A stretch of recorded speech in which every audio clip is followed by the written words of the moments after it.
والصلاة والسلام على سيدنا وسندنا وحبيبنا وطبيبنا وطبيب قلوبنا محمد صلى الله عليه وسلم وعلى آله وصحابه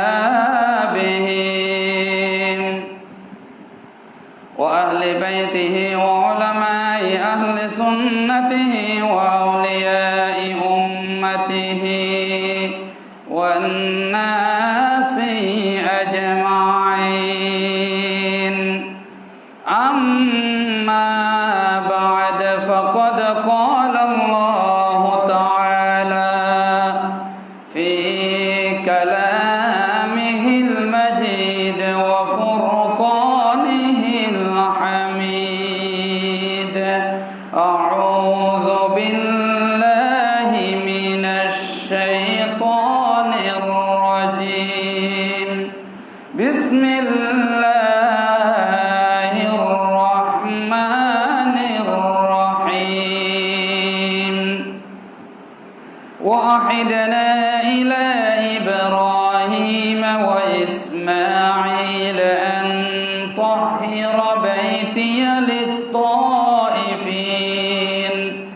للطائفين والعاكفين والركع السجود صدق الله مولانا العظيم وصدق رسوله النبي الحبيب الكريم ونحن على ذلك لمن الشاهدين والشاكرين والحمد لله رب العالمين ربي صل وسلم وبارك عليه قال الله تعالى في شأن حبيبه آمرا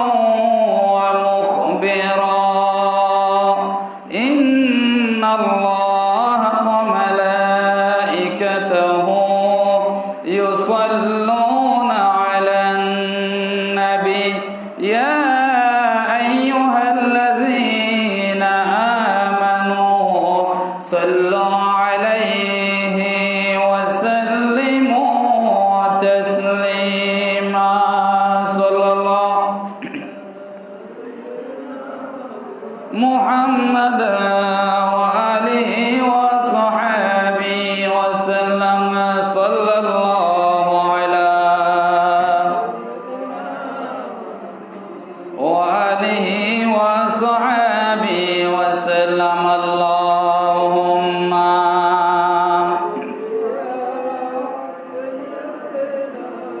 مولانا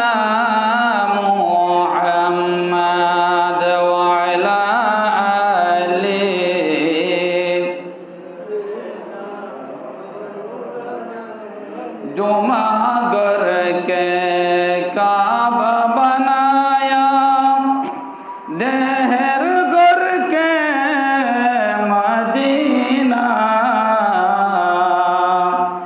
जैना माजे बसे बसे देखे बसोनार मदीना अल्लाहुम्मा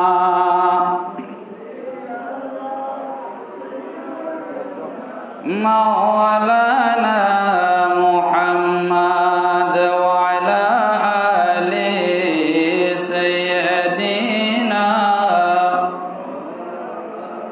সকল নবীর সেরা নবী প্যারা নবী মদিনা अरे सपना जोगे देखते पाबे होली ताहार दीवाना अल्लाहुम्मा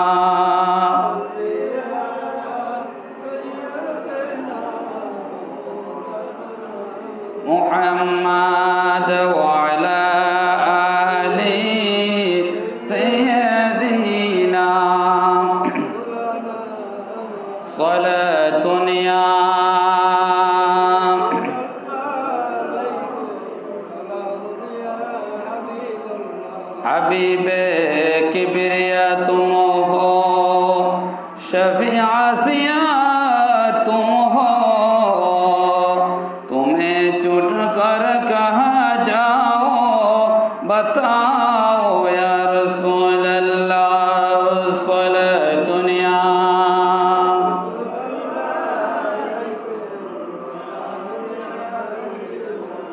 أصبح بدا من طلعته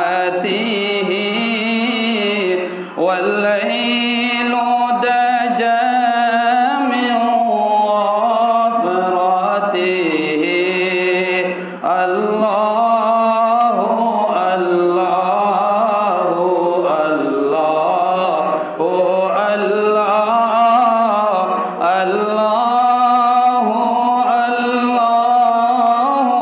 الله الله كنز الكرم مولى النعم هادي الأمم لشريعته الله الله الله الله الله الله الله جبريل أتى ليلة أسرى والرب دعا لحضرته الله الله الله পড়না আল্লাহ আল্লাহ আল্লাহ ও আল্লাহ আল্লাহ আল্লাহ আল্লাহ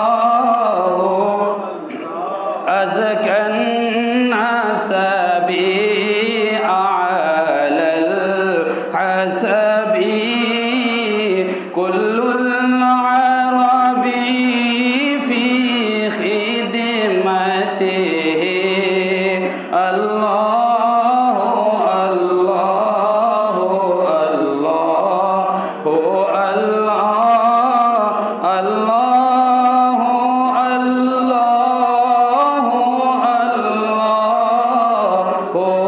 الله উপস্থিত শ্রদ্ধাভাজন মুসল্লিয়ান ইকরাম, দূর দূরান্ত থেকে আগত মেহমান বিন্দু, মাইকের আওয়াজ যতদূর পর্যন্ত শোনা যাচ্ছে পর্দানসীন ক্ষমাতে মুস্কুরাত মা ও বোনেরা, অনলাইনের মাধ্যমে দেশে ও প্রবাসে যে যেখান থেকে পবিত্র মাহে রমজানুল মুবারকের তৃতীয় জুমার আলোচনা শুনতে পাচ্ছেন, সবাইকে সালাম জানাই। আসসালামু আলাইকুম ওয়া রাহমাতুল্লাহি ওয়া বারাকাতুহু। যেই মহান মনে পরওয়ারদিগার আলম আল্লাহ জাল্লা শানুহু পবিত্র মাহে রমজানুল মুবারকের রোজা রেখে জুমার নামাজ আদায়ের জন্য আল্লাহর ঘরে আসার বসার তৌফিক দান করেছেন, সেই মহান রব্বুল আলামিনের দরবারে শুকরিয়া আদায় করে সবাই বলুন আলহামদুলিল্লাহ। এতক্ষণ পর্যন্ত আকাই নামদার তাজদারে মদিনা উম্মতের কান্ডারে নবী দয়াল নবী রাহমাতুল্লিল আলামিন নবীর উপর কয়েকবার দরুদের নজরানা পেশ করার জন্য আল্লাহ পাক আমাদেরকে হায়াত দিলেন, সেই মহান রব্বুল আলামিনের দরবারে আরেকটি বার জোরে সোরে শুকরিয়া আদায় করে সবাই বলুন আলহামদুলিল্লাহ। পবিত্র কুরআনুল মাজিদ ফুরকানুল হামিদ সূরা বাকারার 1 নম্বর পারার 18 নম্বর পৃষ্ঠে সূরা বাকারার 125 নম্বর আয়াত কারিমা আমি তেলাওয়াত করলাম বরকত এবং সওয়াব হাসিলের উদ্দেশ্যে। এই পবিত্র মাহে রমজানুল মুবারক আল্লাহ পাক 3 ভাগে ভাগ করেছেন। একটা মাসকে আল্লাহ পাক 3 ভাগে ভাগ করেছেন। প্রথম 10 দিন আল্লাহ রহমত দিয়েছেন, মাঝখানে 10 দিন আল্লাহ পাক মাগফিরাত দিলেন এবং শেষের 10 দিনকে আল্লাহ পাক নাজাত দিলেন। জোরে বলেন সুবহানাল্লাহ। এই 10 দিন লাস্টে যে নাজাত দিল, আল্লাহ পাক বললেন আমার কোটি কোটি বান্দাকে জাহান্নাম ওয়াজিব হয়ে গেল, আমি রব্বুল আলামিন আমার বান্দার যখন চোখের পানি পেলে বান্দা যখন ক্ষমা চায় সেই বান্দাকে জাহান্নাম থেকে আমি আল্লাহ মুক্তি দান করে দিই। জোরে বলেন সুবহানাল্লাহ। তার জন্য জাহান্নাম ওয়াজিব হয়ে গেল, কিন্তু আল্লাহ বললেন বান্দা তোমার জন্য জাহান্নাম যে প্রস্তুত হয়ে গেল আমি আল্লাহ ছাড়া দুনিয়ার কোনো মানুষ জানে না। কেউ জানে? কোনো ইঞ্জিনিয়ার, কোনো ডাক্তার, কোনো বৈদ্য কেউ জানবে না, কোনো হুজুরও জানবে না, কিন্তু আমি আল্লাহ জানি। আল্লাহ বললেন বান্দা তুমি যখন চোখের পানি ফেলিয়ে যখন আল্লাহর কাছে তওবা করেছো, তোমার জন্য তোমার জাহান্নামের লিস্টির নাম কেটে তোমাকে জান্নাতি লিস্টির নাম তুলে দেওয়া হলো। জোরে বলেন সুবহানাল্লাহ। এই মাহে রমজান মুবারকের লাস্টের 10 দিন, নাজাতের 10 দিন, এই 10 দিনের ভিতরে বেজুট রাত্রিতে আল্লাহ পাক আমার নবীকে লাইলাতুল কদর দান করেছেন। জোরে বলেন সুবহানাল্লাহ। সেখানের ভিতর আজকের 21 তারিখ রাত 20 রমজান, আজকে 21 তারিখ রাত অতি মূল্যবান রাত। এই আমার নবীজি বলেন উম্মত এই বেজুর রাতের ভিতরে যে কোনো একদিন শবে কদর তোমাদের কাছ থেকে চলে আসবে, তোমাদের কাছ থেকে বিদায় নিয়ে যাবে। কিন্তু উম্মত তোমরা যদি এই বেজোট রাত্রিগুলোতে তোমরা যদি ঘুমাও, ইবাদত বندگی না করো, কারণ সেই রাত তো 1000 মাসের 1000 দিনের চেয়ে শ্রেষ্ঠ। জোরে বলেন সুবহানাল্লাহ। ওই রাত্রি যখন তোমার কাছ থেকে বিদায় নিয়ে যাবে তখন বান্দা তুমি আফসোস করলো, আগামী বছর তোমার হায়াত থাকলে তুমি লাইলাতুল কদর পাবা, কিন্তু যদি হায়াত না থাকে তোমাকে চলে আসতে হবে আল্লাহর দরবারে। লাইলাতুল কদর তোমার জীবনের শেষ লাইলাতুল কদর পালন হলো না। সেই জন্য আমাদের উচিত এই লাইলাতুল কদর পাওয়ার জন্য আমাদের কি করতে হবে? রাত জাগ্রত থেকে কোরআন তেলাওয়াত এবং তাসবিহ তাহলিল, নফল নামাজ, কাজা নামাজ এবং বিভিন্ন ইবাদত বندگির মাধ্যমে আমাদের রাত কাটাতে হবে। জোরে বলেন সুবহানাল্লাহ। এবং এই লাইলাতুল কদর পাওয়ার জন্য আল্লাহ পাক আমার নবী যখন জীবনের মধ্যে দেখা যাচ্ছে প্রত্যেক বছর আমার নবীজি ইতিকাফ করেছেন, ইতিকাফের মাধ্যমে আমার নবী লাইলাতুল কদর তালাশ করেছেন। জোরে বলেন সুবহানাল্লাহ। যখন আমার নবীজি ইতিকাফ থাকতেন সমস্ত সাহাবায়ে কেরাম মসজিদে নববী শরীফের ভিতরে উপস্থিত ছিলেন। সমস্ত সাহাবায়ে কেরাম আমার নবী যেদিকে, সাহাবায়ে কেরামও সেদিকে। বললেন ইয়া রাসূলুল্লাহ আপনি ইতিকাফ থাকবেন, আমরা বাড়ি বসে বসে ঘুমাবো, তাই হতে পারে না। আপনি রাসূল মসজিদে নববী থাকবেন, আমরাও আপনার পিছনে থাকবো। জোরে বলেন সুবহানাল্লাহ। এইভাবে আমার নবীজি আমাদেরকে শিক্ষা দিলেন। সেই সম্পর্কে ইতিকাফের সম্পর্কে আল্লাহ পাক কোরআনুল কারীমের ভিতরে কয়েকটা জায়গার ভিতরে ইতিকাফের আল্লাহ পাক শিক্ষা দিলেন। সূরা বাকারার 125 নম্বরের কারীমের ভিতরে আল্লাহ পাক তুলে ধরলেন বিসমিল্লাহির রহমানির রহিম ওয়াহিদনা ইলা ইব্রাহিম ওয়া ইসমাঈল আন طهر بيتي للطائفين والعاكفين والركع السجود। জোরে বলেন সুবহানাল্লাহ। আল্লাহ তাআলা সাইয়েদনা ইব্রাহিম এবং ইসমাঈল আলাইহিস সালামকে খানায়ে কাবা বানার পরে আল্লাহ পাক বললেন ও ইব্রাহিম ও ইসমাঈল তোমরা দুইজন পয়গম্বর, তোমরা এবং পিতা এবং পুত্র, তোমরা কি করো? ওয়াহিদানা ইলা ইব্রাহিম ও ইসমাঈল, এবং আল্লাহ পাক নির্দেশ দিলেন আনতাহির, আমার ঘর নির্মাণ করেছো খানায়ে কাবা, এবং ওই ঘরের তোমরা আশেপাশে সবকিছু তোমরা পবিত্র রেখে দাও। জোরে বলেন সুবহানাল্লাহ। ইব্রাহিম আলাইহিস সালাম তাওয়াফের জন্য আসবে, লিত্তাইফিন তায়েফ করবে, সয় করবে, লব্বাইক লব্বাইক বলে আমি আল্লাহর হাজিরা দেবে। জোরে বলেন সুবহানাল্লাহ।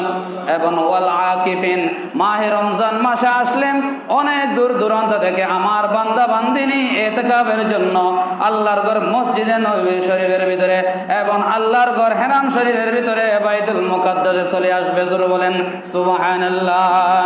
এই কথা যখন বললেন ওয়ার রুকআই সুজুদ, তারা কি করবে? আমার বান্দারা যখন নামাজ পড়বে ওই দেখে দেখে তারাও রুকু করবে, সিজদা করবে। আর তারা যখন সিজদা করবে পাথর থাকবে, ওখানের ভিতরে ময়লা থাকলে আমার বান্দা বান্দিনীর কষ্ট হয়ে যাবে। ও ইব্রাহিম ও ইসমাঈল তোমরা কি করো? ওই খানায়ে কাবার চতুর্দিকে পরিষ্কার পরিচ্ছন্ন করে দাও। জোরে বলেন সুবহানাল্লাহ। তখন ওই সময় পাথর ছিল, বেশি কি ছিল, মানুষের কষ্ট হতো, নামাজ পড়তে কষ্ট হবে। আল্লাহ এই আয়াতে কারিমার মধ্যে শিক্ষা দিলেন, নবী আপনার উম্মতকে ইতিকাফের জন্য আমি রব্বুল আলামিন কোরআনুল কারীমের মাধ্যমে শিক্ষা দিলাম।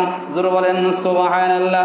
যখন সাইয়েদনা মুসা আলাইহিস সালাতু ওয়াস সালামের শানের ভিতরে আল্লাহ পাক বললেন, ওয়া ইদ ওয়া'আদনা মুসা 40 লাইলাতান সুম্মা ইত্তাখাযতুমুল ইজলা মিন বা'দিহি ওয়া আনতুম যালিমুন। জোরে বলেন সুবহানাল্লাহ। যখন মুসা আলাইহিস সালাতু ওয়াস সালাম আল্লাহর সাথে অঙ্গীকার করেছিল 40 রাত্রির জন্য, 40 লাইলাতান 40 রাতের জন্য অঙ্গীকার করেছিল। সুম্মা তাখাযতুমুল ইজলা মিন বাদিহি ওয়া আনতুম যালিমুন। তখন মুসা আলাইহিস সালাতু ওয়াস সালাম ইতিকাফ করতেছেন 40 রাতের জন্য, তুর পর্বতের মধ্যে উঠে আল্লাহর সঙ্গে কথা বলতেছেন। ওই সময় মুসা আলাইহিস সালাতু ওয়াস সালামের কিছু উম্মত কি করতেছে, গরুর বাছুরকে নিয়ে তারা পূজা শুরু করে দিল। তখন মুসা আলাইহিস সালাতু ওয়াস সালাম দেখলেন, তোমাদেরকে বলছিলাম ইতিকাফ করার জন্য, ইবাদত বন্দেগী করার জন্য, কিন্তু আমাকে আল্লাহর সঙ্গে কথা বলা দিয়ে তোমরা সবাই কি করতেছ, গরুর বাছুরের পূজা করতেছ। ও আনতুম যালিমুন, তোমরা অবশ্যই অবশ্যই বড় জালেম। আল্লাহ এই কথা আল্লাহ কোরআনের মধ্যে তুলে দিলেন। আল্লাহ বললেন, ও মুসা এই কথা সূরা বাকারার ভিতরে আমি তুলে ধরলাম। আপনার উম্মতকে আপনি যত দাওয়াত দিবেন না কেন, যতক্ষণ পর্যন্ত আমি আল্লাহ হেদায়েত করবে না, ততক্ষণ পর্যন্ত তুমি মুসা হেদায়েত করতে পারবে না। জোরে বলেন সুবহানাল্লাহ। আর জোরে বলেন না সুবহানাল্লাহ। হেদায়েতের মালিক একমাত্র আল্লাহ। আল্লাহ বলেন, মুসা তুমি যত চেষ্টা করো না কেন, তোমার এই হেদায়েত যতক্ষণ তার কলবে আমি আল্লাহ ঢুকাই দেব না, ততক্ষণ পর্যন্ত কি করবে না, তিনি আগুন পূজা করবে, বাছুর পূজা করবে। ও আনতুম যালিমুন, আল্লাহ বলেন সেই বড় জালেম। ঠিক কিনা কথা বলেন? সেই জন্য আল্লাহ পাক অন্য আয়াতের ভিতরে সূরা বাকারার 187 নম্বর আয়াতের মধ্যে আবার বলেন, সুম্মা তাখাযতুমুল সুম্মা আতিম্মুস সিয়ামা ইলাল লাইল ওয়া লা তুবাশিরুহুন্না ওয়া আনতুম আকিফুনা ফিল মাসাজিদ। আল্লাহ পাক রব্বুল আলামিন বললেন, তোমরা রোজা পূর্ণ করো। সুম্মা আতিম্মুস সিয়ামা ইলাল লাইল, তোমরা কি করো, সারাদিন রোজা রাখো। কতক্ষণ পর্যন্ত? রাত পর্যন্ত। সিয়ামা ইলাল লাইল, রাত পর্যন্ত তোমরা পানাহার বিভিন্ন কাজ থেকে তোমরা বিরত থাকো। ওয়া আনতুম আকিফুনা ফিল মাসাজিদ, তোমরা আর রাত্রি বেলায় এবং তোমরা সবকিছু হালাল করা দেওয়া হলো, দিনের বেলায় আল্লাহর জন্য রোজা রাখো। ওয়া আনতুম আকিফুনা ফিল মাসাজিদ, তোমরা ইতিকাফের জন্য মসজিদে অবস্থান করো। জোরে বলেন সুবহানাল্লাহ। মসজিদের মধ্যে ইতিকাফের জন্য অবস্থান করো। আল্লাহ বললেন, ওয়া আনতুম আকিফুনা ফিল মাসাজিদ, দুনিয়ার মধ্যে সর্বোত্তম সর্বশ্রেষ্ঠ জায়গা হচ্ছে আল্লাহর ঘর মসজিদ। জোরে বলেন সুবহানাল্লাহ। ওই মসজিদে এসে কি করো, ওয়া আনতুম আকিফুনা ফিল মাসাজিদে বসে বসে তোমরা ইতিকাফের নিয়ত করো, এবং ওখানের মধ্যে যতক্ষণ বসবা ততক্ষণ পর্যন্ত তোমার আমলনামায় সওয়াব অটোমেটিক আনলিমিটেড উঠতে থাকবে। জোরে বলেন সুবহানাল্লাহ।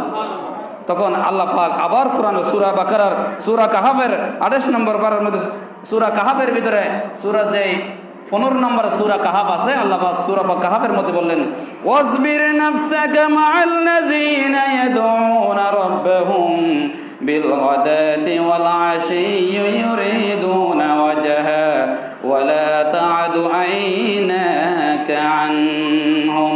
আল্লাহ পাক বললেন, তোমরা আমার আল্লাহর জন্য দিন রাত সন্তুষ্ট রাখার জন্য তোমরা আল্লাহর ইবাদত করতে থাকো।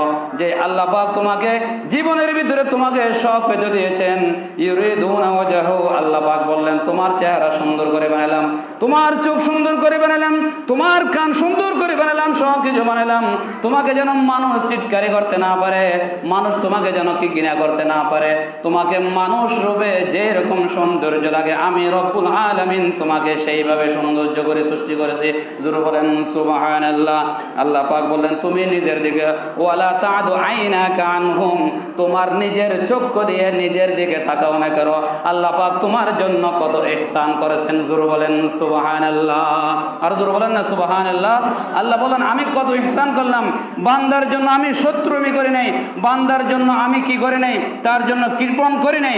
বান্দা তোমার যা প্রয়োজন দুনিয়ার মানুষের কারিগরের কি হয়ে যাবে, ভুল ত্রুটি হতে পারে, মানুষের দিক হতে পারে, মানুষের ওখানে ভুল ত্রুটির মাধ্যমে ত্রুটি থাকতে পারে, কিন্তু আমি রব্বুল আলামিন নিজের কুদরতের হাত দিয়ে যখন তোমাকে বানালাম, আমার কুদরতের ভিতরে কোনো ত্রুটি পূর্ণ নেই। জোরে বলেন সুবহানাল্লাহ। এখানের ভিতরে আমি রব্বুল আলামিন তোমাকে ইহসান করলাম, দয়া করলাম, তোমার উচিত আমার আল্লাহর বেশি বেশি ইবাদত বندگির মাধ্যমে আল্লাহর প্রশংসা করা। জোরে বলেন সুবহানাল্লাহ। আল্লাহ পাক সূরা মাইদার 9 নম্বর পারার মধ্যে আবার বললেন, ওয়াদাল্লাহুল্লাযীনা আমানু ওয়া আমিলুস সালিহাতি লাহুম মাগফিরাতুন ওয়া আজরুন আযীম। আল্লাহ পাক বলেন, ওয়াদাল্লাহুল্লাযীনা আমানু, যারা ঈমান আনে, ওয়া আমিলুস সালিহাত, সৎ কাজ করে, ভালো কাজ করে। ঈমান আনার পরে খারাপ কাজ করতে তার অন্তরের মধ্যে ভয় লাগে। আমাকে দুনিয়ার মানুষ দেখে না, কিন্তু আল্লাহ দেখে। রোজা রাখি না, আল্লাহ দেখে, দুনিয়ার মানুষ দেখে না। আমি জানা করেছি, আল্লাহ দেখছে, কিন্তু বান্দা দেখেনি। ঠিক কিনা কথা বলেন? এইরকম অনেক পাপ আছে। আল্লাহ বলেন, বান্দা ঈমান আনার পরে ওয়া আমিলুস সালিহাত, তুমি নেক কাজ করেছো, ভালো কাজ করেছো, লাহুম মাগফিরা, আল্লাহ বললেন ওয়া আজরুন আযীম, তোমার সমস্ত গুনাহ আমি আল্লাহ ক্ষমা করে দিলাম। জোরে বলেন সুবহানাল্লাহ। বান্দা তুমি যখন এরকম করবা, এটার মহান প্রতিদান মাগফিরাতুন ওয়া আজরুন আযীম। সেই দিন আল্লাহর কাছে বলে, যখন উহুদ পাহাড় পরিমাণ যখন সওয়াব দেখবে, বান্দা বলবেন, আল্লাহ এই পাহাড় পরিমাণ সওয়াব আমাকে দান করো। আল্লাহ বলবেন, বান্দা তোমার জন্য সব কিছু প্রস্তুত রাখলাম, তুমি যা কিছু আমাকে পাঠাইছো সব কিছু তোমার অ্যাকাউন্টে আমি জমা করে রেখে দিলাম। জোরে বলেন সুবহানাল্লাহ। আমার ছেলে সন্তান যখন বিদেশ থেকে টাকা পাঠায়, যখন পাঠাতে পাঠাতে ব্যাংকের মধ্যে বড় অ্যামাউন্ট হয়ে যায়, মা বাবা এবং কি হয়ে যায়, খুশি হয়ে যায়। বড় অ্যামাউন্ট দেখলে খুশি হয়, বান্দা সেই রকম সেই দিন খুশি হয়ে যাবে। আল্লাহ বলেন, বান্দা প্রতি রোজায়, প্রতি রমজানে, তারাবির নামাজ, এশারের নামাজ, ইতিকাফ করেছো, আমাকে ডেকেছো, তোমার সমস্ত সব কিছু যা কিছু তুমি জমা দিয়েছো সব কিছু আমি আল্লাহ তোমার জন্য রেখে দিলাম। এবং আজকে হাসরের ময়দানে লাহুম মাগফিরাতুন ওয়া আজরুন আযীম, তোমার হাতে আমি আল্লাহ দান করে দিলাম। জোরে বলেন সুবহানাল্লাহ। আর জোরে বলেন না সুবহানাল্লাহ। এই ইতিকাফ যারা আসবে, ইতিকাফ হচ্ছে 3 প্রকার। একটা হচ্ছে কি ইতিকাফে 3 প্রকারের ভিতরে প্রথম নম্বর ইতিকাফ হচ্ছে কি ওয়াজিব ইতিকাফ। যারা কোনো মানুষ মান্নত করে, আমার যদি একটা সন্তান যদি দুনিয়ার ভিতরে আসে, যদি আমার একজন ছেলে যদি হাফেজে কোরআন হয়, আমার একজন ছেলে যদি ডাক্তার হয়, একজন যদি ইঞ্জিনিয়ার হয়, ভালো একটা পজিশন যায়, তাহলে আমি আল্লাহর ঘরে বসে একদিনের জন্য, এক রাতের জন্য, 2 দিনের জন্য, 3 দিনের জন্য যদি মান্নত করে, আমার মা বোন যদি ছেলেরা এবং মহিলারা যদি এইরকম কি করে, নারী পুরুষ যদি মান্নত করে, তার জন্য সেই ইতিকাফ ওয়াজিব হয়ে যায়। জোরে বলেন সুবহানাল্লাহ। প্রথম নম্বর ইতিকাফ ওয়াজিব। 1 নম্বর, এই ওয়াজিবের জন্য প্রথম শর্ত হচ্ছে রোজা রাখতে হবে। সে যখন পালন করবে তখন তার থেকে ইতিকাফও করতে হবে। 1 দিনের জন্য, 2 দিনের জন্য, যতদিনের সময়ের জন্য করে তার জন্য ইতিকাফও করতে হবে। সাথে সাথে তার জন্য ওয়াজিব ইতিকাফের জন্য রোজা শর্ত, অবশ্যই অবশ্যই তার থেকে রোজাও রাখতে হবে। জোরে বলেন সুবহানাল্লাহ। 2 নম্বর হচ্ছে দেখি সুন্নতে মুআক্কাদা আলাল কিফায়া, যে মাহে রমজান মাসে শেষের 10 দিন মসজিদে ইতিকাফের সুন্নতে মুআক্কাদা আলাল কিফায়া, জানাজার নামাজ হচ্ছে ফরজুল কিফায়া। যদি এলাকা থেকে কোনো একজন মানুষ যদি আদায় করে, তার জানাজায় যদি শরীক হয়, এলাকাবাসীর সবার পক্ষে আদায় হয়ে যাবে। যদি কেউ আদায় না করে, তাহলে তার এলাকা সমস্ত এলাকাবাসী গুনাহগার হবে। ইতিকাফের ক্ষেত্রে কই মাসলা সুন্নতে মুআক্কাদা আলাল কিফায়া, এলাকাবাসীর পক্ষ থেকে কয়েকজন কি ডাকতে হয়, 1 জন বা 2 জন ইতিকাফ থাকতে হবে। জামে মসজিদে অথবা যে ইবাদতখানা আছে এখানে থাকতে হবে। যদি কেউ না থাকে, টাকা দিয়েও রাখতে হবে। যদি সেখানেও যদি না থাকে, তাহলে এলাকাবাসী সবাই গুনাহগার হবে। ঠিক কিনা কথা বলেন? খেয়াল রাখতে হবে। তাহলে আমাদের ইতিকাফের জন্য যারা নিয়ত করেছেন আজকে, তাহলে আমরা কি করব? আমরা এলাকাবাসীর সবার পক্ষ থেকে দায়িত্ব নিয়ে আল্লাহর মেহমান হয়ে ঘরের মধ্যে আল্লাহর ঘরে চলে আসবো। জোরে বলেন না সুবহানাল্লাহ। যারা ইতিকাফ হয়ে যায় তারা আল্লাহর মেহমান হয়ে যায়। আল্লাহ বলেন, এই 10 দিনের জন্য তিনি আমার মেহমান, সে আমার কাছে মেহমান হিসেবে থাকবে। আমি রব্বুল আলামিন যেদিন ঈদের চাঁদ উড়ে যাবে, সেদিন তাকে মাসুম বাচ্চার মতো আমার ঘর থেকে তাকে বাহির করে দেবো। জোরে বলেন সুবহানাল্লাহ। আরো জোরে বলেন সুবহানাল্লাহ। কি আপনাদের মনে হয় রোজায় বেশি ক্লান্ত করে ফেলছে? 20টা রোজা রাখছি তো ক্লান্ত হয়ে গেছে হুজুর, গরম বেশি পড়ে, না, বেশি এগুলো হবে না। ইমান মজবুত থাকতে হবে, ইমানের তেজ থাকতে হবে। বদরের যুদ্ধের মধ্যে 313 জন সাহাবা নিয়ে আমার নবী যুদ্ধ করেছিল, গজওয়ায়ে বদর।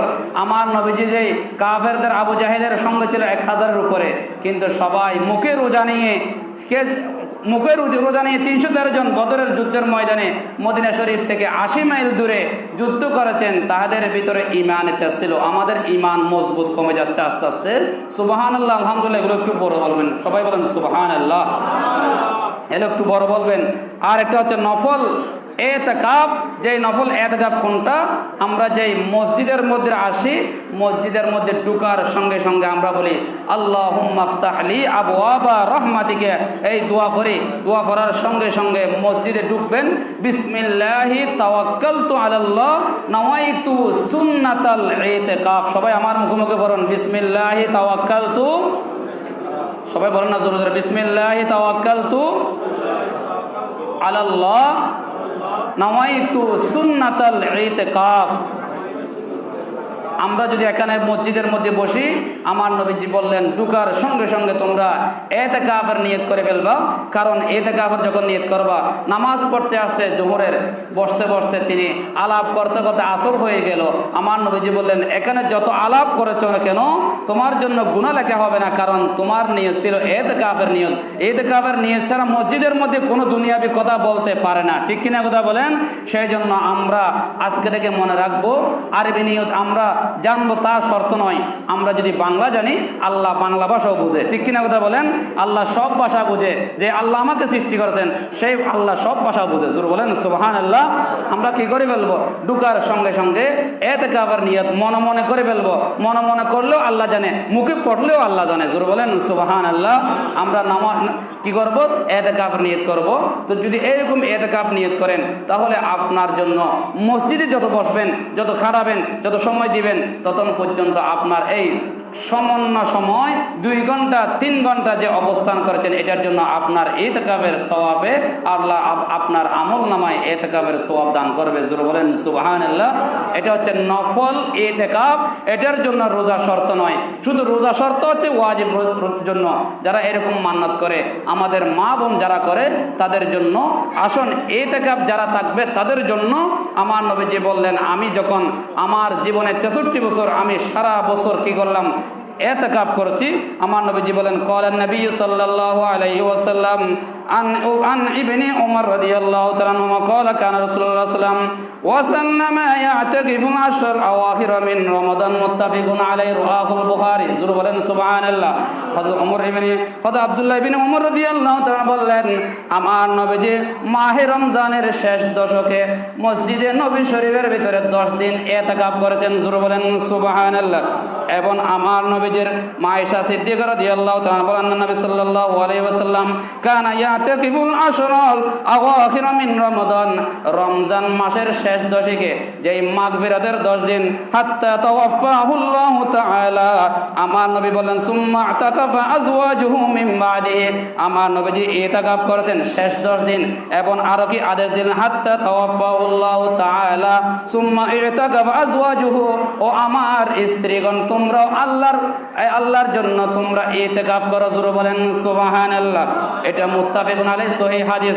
আমার নবীর আরেকজন সাহাবা বললেন, আন আবি হুরায়রা রাদিয়াল্লাহু তাআলা কানা রাসূলুল্লাহ সাল্লাল্লাহু আলাইহি ওয়াসাল্লাম ইয়াতাকিফু ফি কুল্লি রমাদান 10 আইয়ামিন ফালাম্মা কানা আল-আমুল লাযী কুবিদা বিহি ইতাকাফা 20 ইয়াওমান। জোরে বলেন সুবহানাল্লাহ।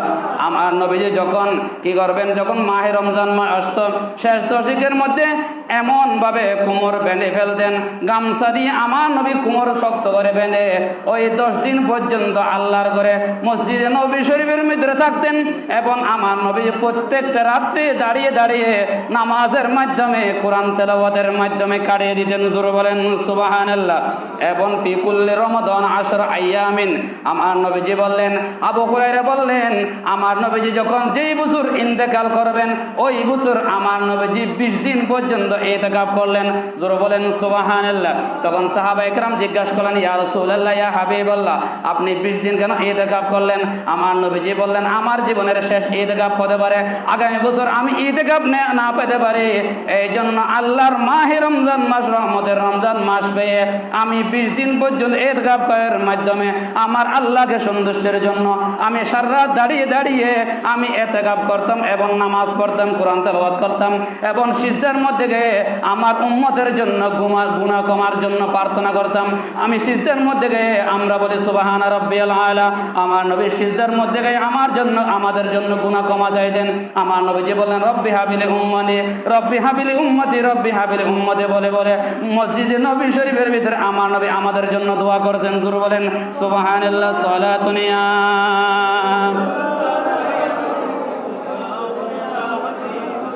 আমি যদি কোনো দিন পদ বলে যাই, হাত চানি দিয়ে কাছে নিও, মমতার বন্ধনে আমায় বেঁধে, মমতার বন্ধনে আমায় বেঁধে সবুল ক্ষমা করে দিও। সালাতুন ইয়া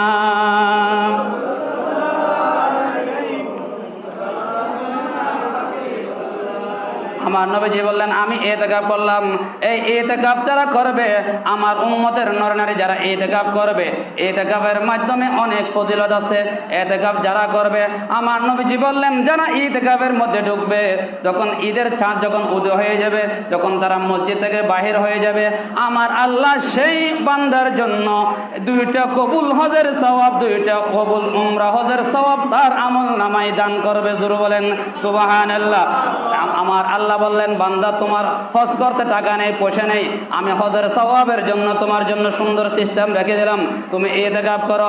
যারা ইতিকাফ করবে তাদের জন্য আমি রব্বুল আলামিন লক্ষ লক্ষ টাকা খরচ করে আল্লাহর ঘর হানায় তাওয়াফ করে, এটা কবুল হতে পারে না হতে পারে, কিন্তু ইতিকাফ যারা করবে, গরিব মানুষ দরিদ্র মানুষ নবীর উম্মত হবে, বাংলাদেশের কোনার মধ্যে বসে থাকবে, আমার রব্বুল আলামিন আমাদের জন্য এই ইতিকাফের মাধ্যমে আমাদের জন্য হজের সওয়াব রেখে দিলেন। জোরে বলেন সুবহানাল্লাহ। আর যারা ইতিকাফ করবে, ইতিকাফ করার পরে তারা কি করবে? এলাকাবাসীর সবার জন্য দোয়া করবে, কারণ সবার দায়িত্ব নিয়ে যখন মেহমান হিসাবে আসবে, আল্লাহ বললেন আমার মেহমানকে আমি মেহমানের মাধ্যমে, আপ্যায়নের মাধ্যমে ওই বান্দাকে সমস্ত গুনাহ আমি আল্লাহ ক্ষমা করে দেব। জোরে বলেন সুবহানাল্লাহ। আল্লাহ বললেন বান্দাকে আমি ক্ষমা করে দেব, পবিত্র করে দেব। এই সওয়াব কেউ কোনদিন হাসরের ময়দানে বান্দা দেখতে পারবে।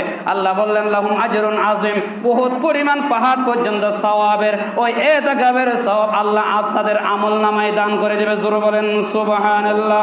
তখন ইতিকাফ যারা করবে, ইতিকাফের নিয়ত ঠিক থাকতে হবে। যদি মসজিদের মধ্যে সারা বছর কাটায় দেয় তাহলে ইতিকাফ আদায় হবে না।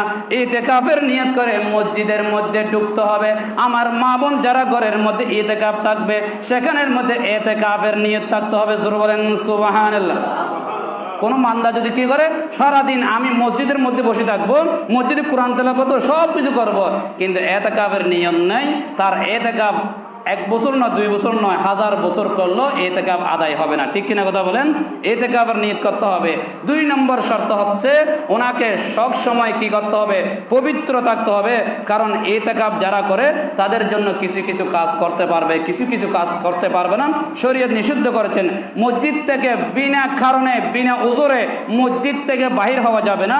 অনেক মুসল্লি মুরব্বী বয়স্ক দেখি আমরা চট্টগ্রামের ভিতরে, তারা কি করেন বিনা কারণে, বিনা ওজরে বন্ধুর সঙ্গে কথা বলার জন্য কোথায় দোকানে যেয়ে গল্প করে, নামাজের সময় আবার মসজিদে ঢুকে যায়।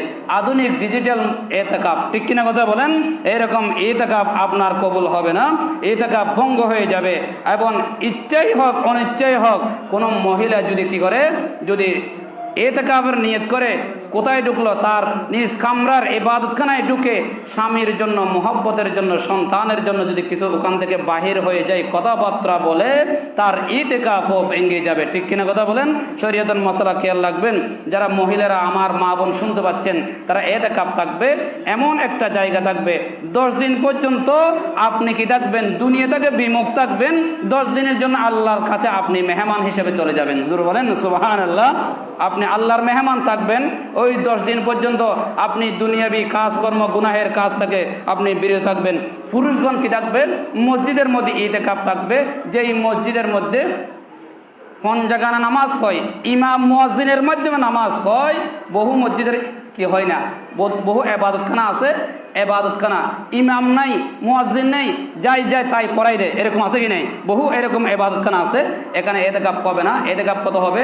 পঞ্জাগানে নামাজ জামাত সহকারে ইমামের পিছনে মুয়াজ্জিন অবস্থায় যেই মসজিদে আদায় করা হয় সেখানে ইতিকাফ করা যায়। জোরে বলেন সুবহানাল্লাহ।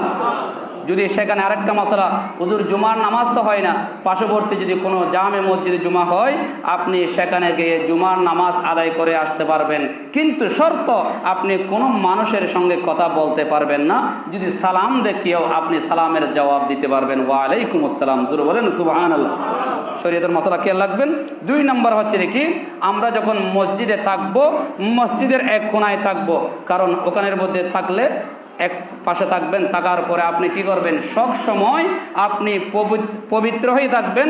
মসজিদের মধ্যে অযথা কথা বলবেন না। বর্তমান তো এখন দিন দিন ডিজিটাল, মোবাইল ভিডিও কল নিয়ে আসে, দুনিয়ার পরিবারের সবার সঙ্গে কথা বলে, আমার ব্যাংকের অ্যাকাউন্টে টাকা ঢুকছে কিনা, আমার সুদের টাকা ঘুষের টাকা ঢুকছে কিনা, লেনদেন ঠিক আছে কিনা, আমার ব্যবসা দোকানের ব্যবসা ঠিক আছে কিনা, সব কিছু কোথায় পরিচালনা করে? ইতিকাফ এসে করে।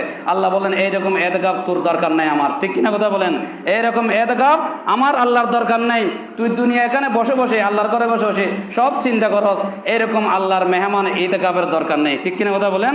এরকম ইতিকাফ দেখা যায় এখানে না, গ্রামে না, শহরে যারা আছে বড় বড় পয়সাওয়ালা চেয়ারে বসে বসে সারাদিন নাতির সঙ্গে সবার সঙ্গে কথা বলে, ব্যবসা বাণিজ্যের খবর নেই, এরকম ইতিকাফ করা যাবে না।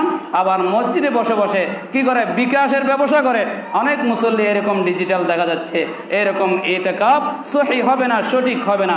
আসুন, যখন ইতিকাফ থাকবেন, আপনার হাজতের জন্য, বাথরুমের জন্য, ওযুর জন্য, গোসলের জন্য আপনি জায়েজ, আপনি বাহির হতে পারবেন। অনেক হুজুর ফতোয়া দেয়, হুজুর মসজিদে ইতিকাফ ঢুকলে মসজিদ থেকে বাহির হয়ে যাবে না। আসলে ওই হুজুর কি পড়ে না, আমার মতো আপনার মতো হুজুর হয়ে গেছে, পাঞ্জাবি গায়ে হুজুর হয়ে গেল, কিতাব ফতোয়ার কিতাব পড়ে নেই, হাদিস পড়ে নেই, তিনি কি এমনি ফতোয়া দিল? কিভাবে? আন্তাজুর রহমান ফতোয়া, তার কিতাবের নাম আন্তাজুর রহমান, ওখান থেকে ফতোয়া দেয় মসজিদ থেকে বাহির হবে না। নবীর হাদিসে বলতে যখন কি হয়ে যাবে, হাজত হয়ে যাবে, হাজতের জন্য বাথরুমে যেতে পারবে, ওযু করতে পারবে, গোসল করতে পারবে, কিন্তু কি করবে না? তিনি কোনো মানুষের সঙ্গে অযথা দুনিয়াবি কথাবার্তা বলবে না। তার হাজত সেরে আবার মসজিদে ঢুকা আমার নবী হাদিসের মধ্যে জায়েজ দিয়ে দিলেন। জোরে বলেন সুবহানাল্লাহ। কিছু কিছু হুজুর আছে কি বলেন, হুজুর মসজিদের ভিতরে বাথরুম দিতে হবে, মসজিদের ভিতরে উযুখানা দিতে হবে, গোসলখানা দিতে হবে। উনি হুজুর নয়, উনি কিতাব পড়ে নাই, উনি এমনি শুধু মানুষদেরকে ধোঁকা দিচ্ছে। এরকম আমার সমাজে বহু ক্ষতি, বহু মসজিদের এরকম চলতেছে, ঠিক কিনা কথা বলেন? আপনারা মানবেন না, কারণ যেখানে কোরআন সেখানে হাদিস, কোরআনে না বুঝলে হাদিস যাবেন, হাদিসে না বুঝলে ফিকহ যাবেন, ইজমাতে যাবেন, কিয়াসে যাবেন। আপনি শরীয়ত তো আপনার জন্য সহজ করে দিল, কিন্তু হাজত আপনার প্রয়োজন নেই, মসজিদ কমিটি করতে পারে নাই, আপনার হাজতের জন্য বাথরুমে জুড়ে যেতে হচ্ছে, অবশ্যই যেতে পারবেন। এমনকি ঘর থেকে খাওয়ার আনার জন্য যদি কেউ না থাকে, আপনি সোজা ঘরে গিয়ে আপনার স্ত্রী সন্তানের জন্য কারোর সঙ্গে কথা না বলে আপনার খাবার নিয়ে আপনি আল্লাহর ঘরে মসজিদের মধ্যে চলে আসতে পারবেন। জোরে বলেন সুবহানাল্লাহ। কত সুযোগ করে ইসলাম, কত সহজ। আর ইসলামকে কঠিন বানাই ফেলাম আমরা হুজুররা কি বানাই ফেলাই? মানুষদেরকে ধোঁকা দিয়ে কঠিন বানাই ফেলাই। এত আমরা কি করে কঠিন বানাই, ইসলাম আমাদের জন্য কত সহজ করে দিলেন। আসুন, যখন ইতিকাফ থাকবেন, ইতিকাফ থাকা অবস্থায় আপনি কি করবেন? যেদিন বেজর রাত আছে সেই রাত্রে আপনি ঘুমাবেন না, সারা রাত ইবাদত বন্দি করবেন, কোরআন তেলাওয়াত, তাসবিহ, তাহলিল পড়বেন, এবং এলাকাবাসীর সবার পক্ষ থেকে যখন আপনি দায়িত্ব নিয়ে আসলেন, সুন্নতে মুআক্কাদা আলাল কিফায়া, সবার জন্য দোয়া করবেন। আর এলাকাবাসীর উচিত হচ্ছে যারা ইতিকাফ থাকবে তাদের জন্য সার্বিক সহযোগিতা করা, তাদের পানির প্রয়োজন, ওষুধের প্রয়োজন, বিভিন্ন কিছুর প্রয়োজন হয়, আপনারা এসে তাদের কাছ থেকে এগুলো ব্যবস্থা করে দেবেন, কারণ আপনার দায়িত্ব উনি পালন করতেছেন। সেই জন্য যিনি ইতিকাফ থাকে যে অবস্থা সওয়াব পাবে, আপনি না থাকিও সেই একই রকমের সওয়াব পাবেন। জোরে বলেন সুবহানাল্লাহ। তাহলে আমাদের তাদেরকে সাহায্য সহযোগিতা করার দরকার আছে কি নেই? অবশ্যই সাহায্য সহযোগিতা করবেন এবং তাদেরকে যা লাগবে তা দিবেন। আবার অনেক মুরব্বী আছে কি করে, বন্ধুর সঙ্গে মসজিদে এসে সুন্দরভাবে গল্প গুজব করে দেয়। আমার নবীজি বলেন মসজিদে এসে গল্প গুজব করা যাবে না, এতেকাফের সঙ্গে তোমরা অযথা কথা বলবে না, যা লাগবে তা কথা বলবা। যদি কোনো প্রয়োজন হয় শরীয়তের তরিকতের যা আলোচনা আছে ইসলামের শরীয়তের উপর তা কথা বলতে পারবে, কোনো বাধা নেই। এতেকাফকারী শুধু মুখ বন্ধ করে বসে থাকবে তা নয়, বসে বসে কি পড়বে? দিনই বই পড়বে, মাসলার বই পড়বে। ওলামা ইকরাম থাকলে তাদের দিন ইসলামের শরীয়তের কথা শুনবে, মানবে, বুঝবে, পড়বে, এগুলো করা যাবে। আর কোরআন তেলাওয়াত করবে বেশি বেশি এবং লাইলাতুল কদর পাওয়ার জন্য কি করবে? রাত জাগরে দেখে দেখে আল্লাহর কাছে প্রার্থনা করবে। আসুন 2 নম্বর হচ্ছে দেখি, যারা এতেকাফ থাকবে, এতেকাফকারী কি করবে? মসজিদে যখন থাকবে তখন আপনারা কি করবেন? তাদেরকে অযথা কোনো কি করবেন না, ডিস্টার্ব করবেন না। অনেক মানুষ দেখা যায় আপনি এতেকাফ থাকবেন, আপনি এক কোণা থাকবেন, আপনি এখানে আসতে পারবেন না, এরকম আমরা অযথা কথা বলি, এরকম বলা যাবে না। আর এতেকাফ কার জন্য ওয়াজিব, কার জন্য সুন্নতে মুআক্কাদা আল কিফা, সেই মুসলমান নাবালেগ হলেও তাই এতেকাফ থাকতে পারবে। এতেকাফ আমার নবীজি জায়েজ দিলেন, তার জন্য এতেকাফ অবশ্যই পালনীয় হয়ে যাবে। এবং এতেকাফ থাকা অবস্থায় অনেক সময় আমাদের মধ্যে মা বোন প্রশ্ন করে, হুজুর এতেকাফ থাকা অবস্থায় আমি কি আমার স্বামীর সঙ্গে রাত্রে ঘুমাতে পারবো? এক বোন আমাকে প্রশ্ন করেছিল গতকালকে, আমি বললাম না না, 10 দিন পর্যন্ত তুমি তোমার স্বামীর সঙ্গে বিচ্ছেদ থাকতে হবে, তোমার সন্তানের কাছ থেকে বিচ্ছেদ থাকতে হবে। 2 নম্বরের মাসলা হচ্ছে দেখি, মসজিদে যখন থাকবে যদি স্বপ্ন দোষ হয়ে যায় তাহলে আপনি অবশ্যই গোসল করে নিতে পারবেন। যদি মসজিদে থাকা অবস্থায়, যদি যৌবন অবস্থায় যদি আপনার স্ত্রী সহবাজের জন্য আকর্ষণ হয়ে যায় তাহলে আপনার জন্য আপনার ইতিকাফ ভঙ্গ হয়ে যাবে। আপনার থেকে কি করতে হবে? সতর্ক থাকতে হবে। এবং ইতিকাফ থাকা অবস্থায় বহু মসজিদের মধ্যে কি দেখা যায়, যুবক সন্তান, যুবক ছেলেরা থাকে, তখন তাকার ঘুমার সঙ্গে সঙ্গে কি থাকে না, তাদের গায়ের শরীরের কাপড় ঠিক থাকে না। আপনি কি দেবেন? একটা পর্দা দিয়ে আবদ্ধ করে সুন্দর করে থাকবেন। কারণ মসজিদের মধ্যে ফেরেশতারাও আসে, বিভিন্ন জিন জাতিরাও আসে, ওরা নামাজ পড়ে, ওরা ইবাদত বন্দি করে। আপনি এক কোণায় থাকবেন, কারণ আপনি ঘুমা মানি মানুষের মৃত্যুর সমান, ঠিক কিনা কথা বলেন? আপনার কাপড়ের কি হয়ে যায়, সতর দেখা যেতে পারে। সেই জন্য আপনি কি করবেন? আবদ্ধ দিয়ে একটা কাপড় দিয়ে আপনি বাউন্ডারি দিয়ে বেষ্টনী দিয়ে আপনি থাকবেন। আসুন, যে ইতিকাফ আমরা যারা থাকবো আমরা তাদের জন্য প্রত্যেকের জন্য দোয়া করব। আমার নবীজি বেশি বেশি ইতিকাফ করেছিল। আসুন, আর যাকাতের কথা যে গত জুমায় আলোচনা করলাম, যাকাত আমরা যে কোন কোন খাতের মধ্যে আমরা যাকাত দিতে পারবো। বর্তমান কি হয়ে গেল, আমরা যাকাত দিই, সেই যাকাতের ক্ষেত্রে অনেক মানুষ দেখা যায় কি করতেছেন, ইসলামকে নিয়ে তামাশা করে যাকাতের ব্যবসা শুরু করে দিল। 8 শ্রেণীর ব্যক্তিকে যাকাত দিবেন, 8 শ্রেণীর ব্যক্তিকে যাকাত দেওয়া যাবে না। পিতা মাতা যদি ঊর্ধ্বগামী হয়ে যায়, টাকাওয়ালা হয়ে যায়, তাকে যাকাত দেওয়া যাবে না। 2 নম্বরের সন্তান যদি নিম্নগামী হয়ে যায়, 3 নম্বরে স্বামী এবং স্ত্রী যাকাত দেওয়া যাবে না। 5 নম্বরে বনু হাশিম গোত্রের মধ্যে, 6 নম্বর অমুসলিম ব্যক্তিকে কাফেরকে যাকাত দেওয়া যাবে না। 7 নম্বর হচ্ছে কি, নিসাব পরিমাণের মালিক সম্পদ আছে তাকে যাকাত দেওয়া যাবে না। সে যদি মুসাফির হয়ে যায় তাকে যাকাত দেওয়া যাবে। জোরে বলেন সুবহানাল্লাহ। এবং 8 নম্বর যাকাতের ভরণ পোষণের দায়িত্ব যারা আছে, আমার কাছে নেশাব পরিমাণের মালিক আছে, সব কিছু আছে, আমি তাকে যাকাত দেওয়া যাবে না। আমার কাছে সব তো আল্লাহ সম্পদ দিল, যাকাতের মালিক তো আমাকে দেওয়ার মালিক আল্লাহ, আমাকে সমর্থন দিল, তাকে যাকাত দেওয়া যাবে না। 8 শ্রেণীর ব্যক্তিকে যাকাত দেওয়া যাবে না। এবং যাকাত ফরজ হওয়ার জন্য 7 শ্রেণীর ব্যক্তির জন্য যাকাত ফরজ। নিসাব পরিমাণ সম্পদ থাকলে যাকাত দিতে হবে। 2 নম্বরে সম্পদের পূর্ণাঙ্গ মালিক হয়ে যাওয়া হবে। এবং 3 নম্বরে সম্পদের পূর্ণ 1 বছর মালিক থাকতে হবে, স্বর্ণ এবং রূপার। 4 নম্বর বালিক হওয়া, না বালিক হওয়া যাকাত ফরজ নয়। 5 নম্বর আকেল জ্ঞানবান হওয়া, যে ছাগল আছে ওদের জন্য যাকাত ফরজ নয়। 6 নম্বরে মুসলিম হওয়া, অমুসলিমের উপর যাকাত ফরজ নয়। 7 নম্বরে স্বাধীনবান হওয়া, অস্বাধীন যারা পরাধীন আছে তাদের জন্য যাকাত ফরজ নয়। এবং যাকাত মালিকের জন্য শর্ত দেখেন, পূর্ণাঙ্গ মালিক প্রতিষ্ঠাতা হওয়া, যদি প্রতিষ্ঠাতা না হয় তার জন্য যাকাত ফরজ নয়। এবং এইভাবে আল্লাহ পাক আমাদেরকে যাকাতের নিয়ে দিয়ে দেখেন, যেসব মালিকের দিতে হবে যাকাত দিতে হবে। নগদ অর্থের জন্য যাকাত দিতে হবে, পশুর সম্পদের যাকাত দিতে হবে, সোনা এবং রূপা। অনেকে বলেন হুজুর এখন স্বর্ণের দাম তো বেশি গেল, 7.5 ভরি স্বর্ণ আমার কাছে নেই। যদি 7.5 ভরি স্বর্ণ না থাকে, রূপার আপনার যদি রূপা থাকে, রূপার 1 ভরি রূপার দাম হবে বর্তমান বাজার মূল্য বলা হয় ধরে 2000 টাকা যদি হয়, আপনার যদি কি থাকে 1 বছর খাওয়ার পরে যদি 70-80 হাজার টাকা যদি আপনার জমা থাকে, আপনার জন্য যাকাত ফরজ। বলেন সুবহানাল্লাহ। কারণ রূপার আপনি শুধু স্বর্ণের হিসাব করলে হবে না, আপনার 7.5 ভরি স্বর্ণ 52 তোলার রূপার আপনার হিসাব করতে হবে। আপনার যদি কি থাকে 50,000, 60,000, 70,000 টাকা যদি আপনার 1 বছর খাওয়ার পরে সব কিছুর পরে যদি জমা থেকে যায় আপনার জন্য 2500 টাকা জাকাত ফরজ হয়ে গেল, আপনি জাকাত দিবেন। 3 নম্বর হচ্ছে কি সোনার উপর। 4 নম্বরে ব্যবসার পণ্য যদি কি দিতে হবে না, জাকাত দিতে হবে। ফল ফসল যখন বৃষ্টির পানির মাধ্যমে যদি কি হয়, যদি খোদার বৃষ্টির পানির মাধ্যমে যদি কি হয় ফসল উৎপন্ন হয়, তাহলে আপনি 10 মনের মধ্যে 1 মন জাকাত দিতে হবে। যদি আপনি কি করতেছেন, শ্বাসের মাধ্যমে পানি দিচ্ছেন, কল দিয়ে টাকা খরচ করে শ্বাস করছেন, 20 মন ফল হয়েছে, তাহলে ওখানে আল্লাহর দরবারে 1 মন কি দিয়ে দেবেন, জাকাত দিয়ে দেবেন। জোর বলেন সুবহানাল্লাহ। এবং খনিজ সম্পদের জন্য জাকাত দিতে হবে। যারা মধুর ব্যবসা করেন তার মধুর সম্পদ যদি বেশি থাকে তাকে জাকাত দিতে হবে। গুপ্তধন থাকলে যারা কি পাওয়া যায়, স্বর্ণের খনি পাওয়া যায়, তাকে জাকাত দিতে হবে। এবং যেই সব জাকাত দেওয়া যাবে না কি কি ক্ষেত্রে, সেই ক্ষেত্রে শরীয়ত করেছেন। কিছু কি আছেন, অনেক আমরা বহু মাদ্রাসায় মসজিদে জাকাত দিই, মসজিদের মধ্যে জাকাত দেওয়া যাবে না। আল্লাহর ঘর এটা হচ্ছে পবিত্র, আল্লাহর ঘরের মধ্যে ফিতরার টাকা, জাকাতের টাকা, সামরা বেচা টাকা মসজিদের মধ্যে দেওয়া যাবে না।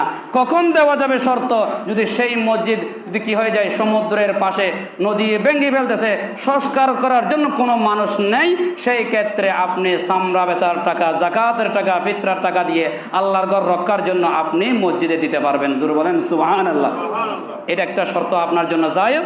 এবং 2 নম্বরে বহু মসজিদ মাদ্রাসার মধ্যে দেখা যায় ছাত্র নেই, গরিব নেই, এতিম নেই, মিসকিন নেই, কিছু নেই, সেখানে জাকাতের টাকা নিয়ে ঘরের মধ্যে অনেক ওলামায়ে কেরাম খায়, তার জাকাত আদায় হবে না। নিয়ত কিন্তু আল্লাহর দরবারে কবুল হবে, কিন্তু মানুষকে ধোঁকা দিয়ে, ইসলামকে ধোঁকা দিয়ে এরকম অনেক বর্তমান কি হয়েছে, প্রতারণা বাইর হয়ে গেল। আপনার কি থাকবেন সচেতন, সতর্ক থাকবেন, ঠিক কিনা কথা বলেন।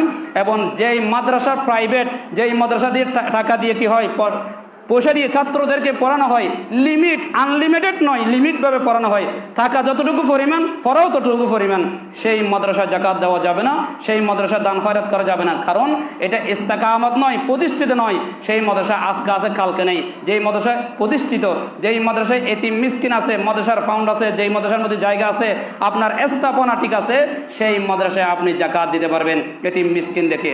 যেই মাদ্রাসার মধ্যে ব্যবসা বাণিজ্য বর্তমান শহরের মধ্যে বিল্ডিংয়ে বিল্ডিংয়ে মাদ্রাসা হয়ে গেল, তাকে জাকাত দেওয়া যাবে না। কারণ তিনি কি করে, মানুষ থেকে 2000-3000 টাকা নিয়ে, ছাত্রদের থেকে টাকা নিয়ে পড়াচ্ছে। টাকা যত পরিমাণ তারপরেও তত পরিমাণ। ওয়াইফাইয়ের বিলের মতো আপনার এমবি যত টাকা দিবেন তত এমবি তখন পর্যন্ত চলবে, ওয়াইফাইয়ের মতো আনলিমিটেড চলবে না। আপনি সেই জন্য সেরকম জাকাতগুলো আপনি দেখে দেখে ফিতরার টাকাগুলো যেই মাদ্রাসায় এতিম ফান্ডার মিসকিনের আছে সেখানের মধ্যে দিয়ে দেবেন। আসুন, যারা জাকাত দেয় না তাদের জন্য অনেক শাস্তি, কঠোর শাস্তির কথা আমার নবীজি বললেন। তাদের জন্য তাদের সে সম্পদ ধ্বংস করে দেবে। এবং শেষ করে দিচ্ছি, আর যারা জাকাত দেয় আল্লাহ পাক তাদের জন্য রিজিক বরাদ্দ করে দেন। যারা জাকাত দেয় না তখন তাদের জন্য আল্লাহ পাক বললেন তাদের রিজিকের মধ্যে কষ্ট থাকবে, ছেলে সন্তানের মধ্যে কষ্ট থাকবে, পরিবারের মধ্যে অশান্তি থাকবে। তো অনেক মানুষ আমাদেরকে দোয়া করে, হুজুর আমার জন্য একটু দোয়া করি না, নামাজ পড়ে। আমি বললাম দোয়া করবো, ঠিক আছে, তোমার জন্য জাকাত ফরজ হয়ে যায়, তুমি আগে জাকাত দাও। জাকাত দিলে তোমার ঘরে রহমত আসবে, জাকাত দিলে তোমার ঘরে শান্তি আসবে, তোমার স্ত্রী বাল বাচ্চার প্রতি রহমত আসবে, ঠিক কিনা কথা বলেন। আপনি খুদার হক নিয়ে বসে থাকছেন, গরিবের হক নিয়ে ঘরে বসে থাকছেন, আর মসজিদের ইমাম সাহেবকে দোয়া করে এত লাভ হবে না। আগে কি করতে হবে, আপনি গরিবের হক আপনি ঘরে ঘরে পৌঁছে দেন। আল্লাহ পাক আমাদেরকে সঠিকভাবে, সঠিক পন্থায়, সঠিক স্থানে, সঠিক মাদ্রাসায় গরিব মিসকিন এতিমদেরকে টাকাদের ফিতরের টাকা পৌঁছে দেওয়ার জন্য তৌফিক দান করুক। যারা ইতিকাফ থাকবে প্রত্যেকের জন্য দোয়া করবেন। এবং নামাজের পরে আমরা সবাই বসবো, মিলাদ পড়বো। এরপরে আমরা যে ফিলিস্তিনের মুসলমান নির্যাতিত প্রত্যেক মুসলমান ভাই বোনদের জন্য আমরা দোয়া করব। আমরা যারা সারাকাত সুন্নাহ নামাজ পড়ি, সারাকাত সুন্নাহ নামাজ আদায় করি, ওয়া আখিরু দাওয়া আলহামদুলিল্লাহি রাব্বিল আলামিন। ঠিক আছে, যারা প্রত্যেকে দাঁড়িয়েছেন সবাই সুন্নাত আদায় করেন। ওয়া আখিরু দাওয়া আলহামদুলিল্লাহি রাব্বিল আলামিন। আসসালামু আলাইকুম ওয়া রাহমাতুল্লাহ।